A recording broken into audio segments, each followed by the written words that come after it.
So I'm teaching the principles of new media online. I've taught it as a hybrid class, which was in class and then part of it was online, and now I'm doing fully online classes. And it's great because the class teaches you about new media tools, so you're learning about blogs and wikis and social networking sites, so what better way to learn about it than to actually use it? And since we're using it, it's a good online tool because it's all online. So it's actually, the students can interact with each other online in new media and learn about new media the same way.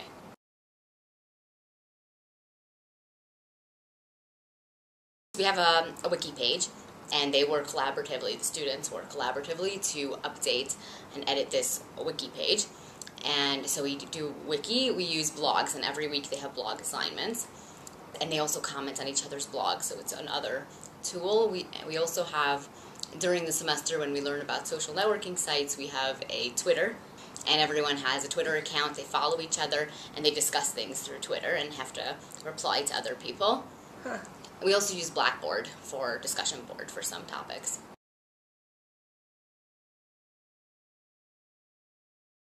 I have office hours by appointment, so I've been meeting, especially in the beginning of the semester. I find students come more so than the end because they're scared of it and they don't know what to do. But so I've had a couple of students come to my office hours. Otherwise, the final is in class.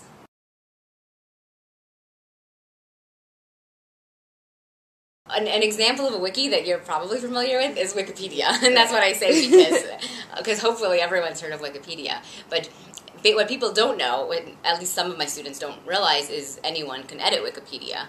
So it's a collaborative tool. So just like there's Wikipedia out there, we have our own wiki page using MediaWiki, and and the collaborative work that we do is on new media, since that's what the class is about. So we have different topics. So for example, if you're interested in sports, you can edit the page on new media and sports. So one student goes and edits and writes things, and another student can also edit the same exact page.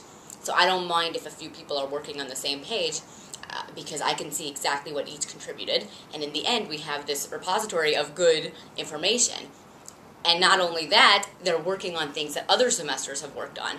So next semester, people who are interested in sports can work. I let them work on the same page that the previous semesters have done, and they've been editing it. So in the end, you end up with this great page of information that in the class we have a term paper. And I found some students have told me that when they're writing their term paper, they like to go on the wiki page as an our class wiki page in order to get sources and information about the topic because they find it so helpful.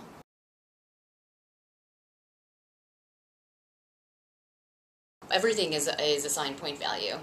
So, and I've been playing with it every semester. I change it. This semester I've made the final 30% and everything else 70%. So every blog assignments, if they're usually around 3 points, if they ask, they're substantial, I give them 3 points for each one. But if it's just asking something like tell me about your term paper project or something general, then I'll give 1 point. So I assign point values based on how hard the assignment is versus how easy it is. The wiki at the end is 10-point assignment.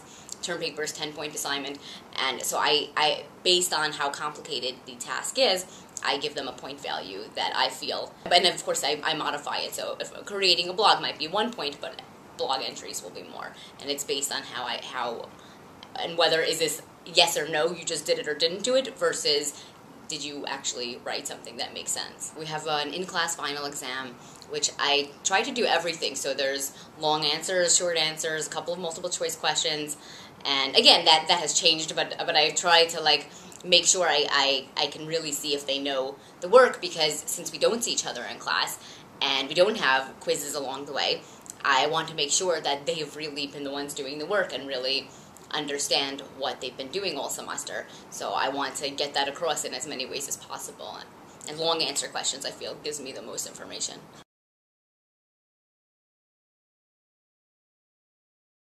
There's a way to view each user's contributions. So when I grade, I don't look at the page because I don't know who did what. I'll look at the user's contributions, and I can see exactly how the page looked before and what they edited and how it looks now. So I just grade them on their own contributions.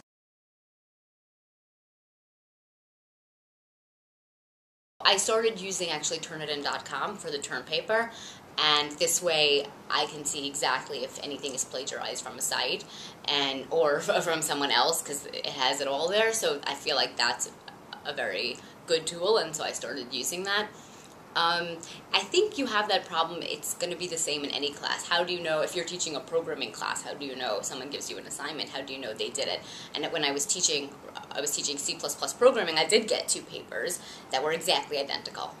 So whether or not someone is doing their own work, I think you have that in every class, and you have to look out for that. Yes, you probably have that in this type of class too, because someone can go in and see someone else's blog, but I think you have that in any class, and you just have to work with it, which is why I'm using Turnitin. The truth is I haven't had an issue with it, and the students seem interested, and they like the class, they're enjoying the class, and I haven't had a problem with this class with that.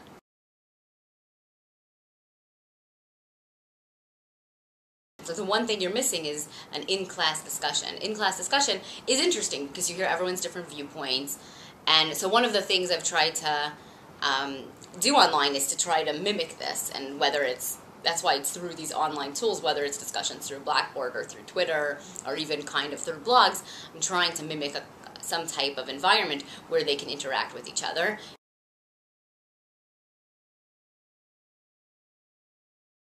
I actually think it does, because in my experience I've found that shy people are the exact opposite online. Like, they could be really shy in class, or a really shy person even amongst friends, but when it comes online, all of a sudden these shy people are, you don't know where they've been, they start chatting all the time. One thing I think is important to do is, even in a regular class, you have the same 5 people. You're giving a class, and you always see the same 5 people talking, and the same 5 people who will never talk. And maybe they're quiet, maybe it's a language barrier. And one way I think would be really valuable for them would be, even in that type of class, have an online discussion, so that this way you're reaching all the students, you're reaching the shy students, and you're reaching the outgoing students who are participating. The best one is the obvious one, that you can do it from anywhere. I mean, it is a lot of work in the beginning because you're preparing it. Once the class is already set up and you've done it, then it ends up you're saving the time on actually commuting there. Actually, it reminds me of an interesting point. One of the students and we had he wanted to come to office hours. And for some reason, anytime we tried to schedule it, then he couldn't make it, or then the college was closed and we didn't realize, because we're not following, we don't need to know when the college is closed. So at one point I said, you know what, this is a new media class, let's just go on Skype.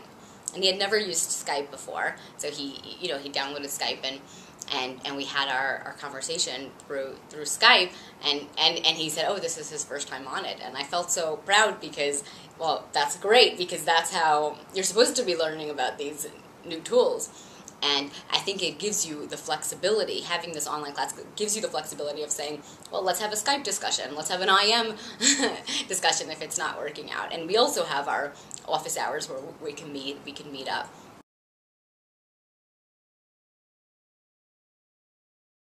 Yeah, well, a lot of my students actually work in the day, and they take my class because that's the only class they can take. I guess there's classes you could take at night, but if you're working in the day full time, it makes it so much easier, because they can do their work at like 3 in the morning. So I'll get emails at interesting times, and they have interesting schedules, and that's why my office hours are flexible in terms of meeting up, because some people can only meet the evening, some people can meet in the day. But in terms of the students, that's the biggest advantage. A lot of them are working. A lot of them will write to me in the beginning of the semester and say that they're working, that's why they wanted to take this class. Or they have very full schedules, and this fits in.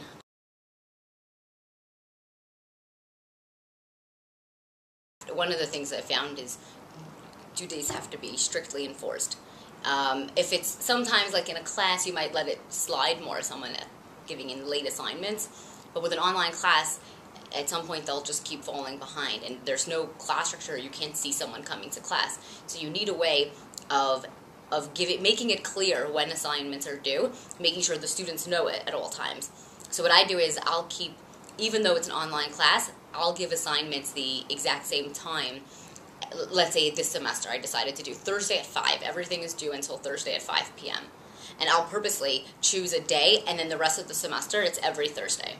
So this way, there's a structure in place, and I have an outline online, so they see every week, and I already, before the semester starts, they can see all the homework that's due. They can't say, oh, I didn't realize there was homework. What do you mean you didn't realize? Every Thursday there's homework. And so I think it's good to have a structure in place where the students know exactly what's expected of them, and then not to let them fall behind. Make sure they don't fall behind, because at some point there's, what's your class? If the student's not doing anything.